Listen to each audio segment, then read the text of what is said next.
जून ते जुलैमधलं जे महत्त्वाचं पीक म्हणून ओळखलं जातं ते शेतकरी सध्या कोथिंबीरच्या या पिकाकडे जास्त प्रमाणामध्ये वळले जातात। आपण जर बघितलं तर श्रावण महिन्यामध्ये कोथिंबीरीला हा एक मोठा त्या ठिकाणी मागणी असते आणि त्यामुळे शेतकऱ्यांकडनं काही प्रमाणामध्ये कोथिंबीरीचं पीक जे आहे ते मोठ्या प्रमाणात घेतलं जातं। आपण जर बघितलं तर सध्या कोथिंबीरीच्या जुडीचा जो भाव जर बघितला तो 5 ते 7 रुपये, अगदी मोठी जर जुडी असेल तर 10 ते 12 रुपये इतका भाव मिळतोय। त्यामुळे शेतकऱ्यांचा मोठ्या प्रमाणात नुकसान होतंय। शेतकऱ्यांनी जो खर्च केलाय तो खर्च देखील त्या ठिकाणाहून शेतकऱ्यांना जे भांडवल जे टाकलेलं आहे ते देखील त्या ठिकाणी परत मिळेल का अशी अपेक्षा या ठिकाणी शेतकऱ्यांना लागून राहिलेली आहे। माझ्यासोबत काही शेतकरी आहेत।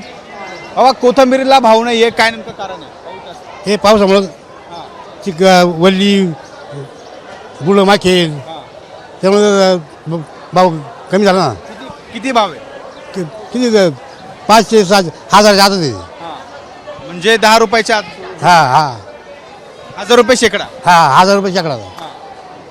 आपण जर बघितलं तर अगदी 1000 रुपयाला 100 जुड्या जे आहे ते विकल्या जात आहे। एकंदर जर बघितलं तर एका जो जुडीचा भाव आहे तो 10 रुपयाप्रमाणे जातोय। त्यामध्ये जर जुडीची मोठी जर ही जी चांगल्या पद्धतीची जर जुडी असेल किंवा ही मोठी जर जुडी असेल या जुडीला जवळपास 10 रुपये इतका भाव मिळतोय आणि यापैकी छोटे जी जुडे आहेत त्या जुड्यांना कमीत कमी 5 ते 7 रुपये इतका भाव मिळतोय। त्यामुळे कवडीमोल भावामध्ये आता शेतकऱ्यांना ही कोथिंबीर जी आहे ती विकावं लागते आणि त्यामुळे शेतकऱ्यांचं जे भागभांडवल आहे ते देखील परत मिळणार का असा प्रश्न शेतकऱ्यांना मिळतोय। एकूण जर बघितलं तर जास्त पाऊस हा नाशिक जिल्ह्यामध्ये झाला आहे आणि त्यामुळे कोथिंबीरीचं पीक देखील मोठ्या प्रमाणात आलं आहे आणि एकूणच जर बघितलं तर सध्या कोथिंबीरीचे भाव हे आता संपूर्णतः कमी झाल्याचं पाहायला मिळते आणि शेतकरी देखील आता ही जे कोथिंबीर आहे ती बाजारपेठांमध्ये घेऊन येते। मात्र या ठिकाणी कवडीमोल भावामध्ये शेतकऱ्यांना कोथिंबीरची जुडी जी आहे ती विकावी लागते।